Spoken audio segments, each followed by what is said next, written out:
Hey church, this month's book recommendation is the New City Catechism. Unfortunately, at this point in the church's history, the practice of catechesis has largely declined and in many places has been lost entirely.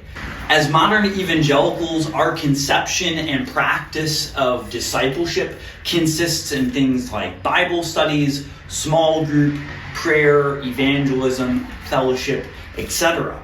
But traditionally, catechesis would have also served a central role in discipleship. Some of the most well-known catechisms within the Reformed tradition would be the Heidelberg Catechism from 1563, or the Westminster Catechism in 1648, and then Benjamin Keach developed a Baptist catechism largely utilizing the Westminster. That was in 1693. So catechisms have served a long-standing role within the history of the Protestant church. And so what is a catechism? Well, traditionally catechisms work through the fundamentals of the faith. Things like the Apostles' Creed or the Ten Commandments and the Lord's Prayer. And they do so through a question and answer format where you are meant to memorize the questions and answers. Each question in the catechism logically builds on the next, and they go in sequence covering that series of topics. They're oftentimes meant to be used with children from the earliest of ages to help children memorize and store up these Christian truths. Now, sometimes folks have had negative experiences with catechisms. Maybe they grew up in a particular church tradition where they had to memorize a catechism, but it didn't really mean a whole lot to them. Or sometimes folks object that kids are memorizing material that they don't even understand. And of course, that's true. Kids at a young age oftentimes don't fully understand the things they're memorizing in a catechism. And yet catechisms allow children at the youngest of ages to start to store up a repertoire of biblical teaching and Christian thinking that they can then utilize and that will bring on new life as they get older and understand it in more depth. The 19th century Princeton theologian, Archibald Alexander, compared using a catechism to setting up firewood to be used eventually in a fire. Now, of course, firewood on its own cannot start a fire. You also need heat and you need oxygen. And so in the same way, a catechism doesn't sort of ignite faith and faithful living in and of itself.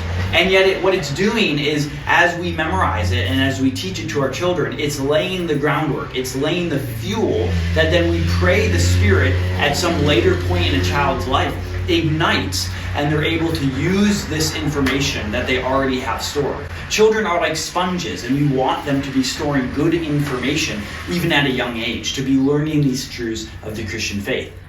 And catechisms are good for adults too. It's good for us to know this material as well, especially if we haven't been trained as children in catechism. Additionally, a catechism can serve as a great teaching aid to walk through these topics with your children, as well as a conversation starter to begin conversations around these things. In many ways, a catechism has two sort of functions. The one is to present the gospel, the message of salvation, but in addition, to set forth the other doctrines that are necessary for propping up and sustaining an understanding of the gospel. Additionally, catechisms are developed with an awareness that there are many competing ideas out in society. There are many false beliefs and errors.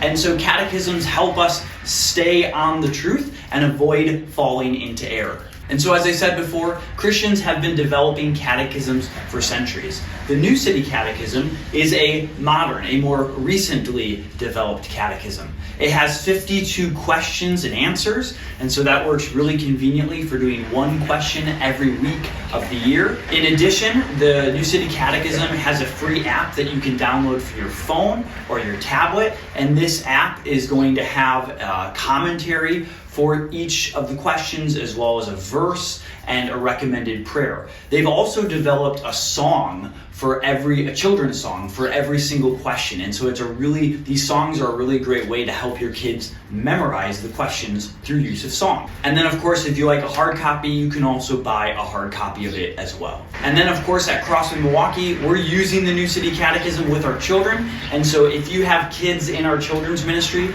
they are memorizing one of the catechism questions every week. And so it's a great tool then for you to reinforce in your own home as well. And so that's our recommended book of the month. Again, I recommend you pick up a hard copy or just go ahead and download it on the App Store.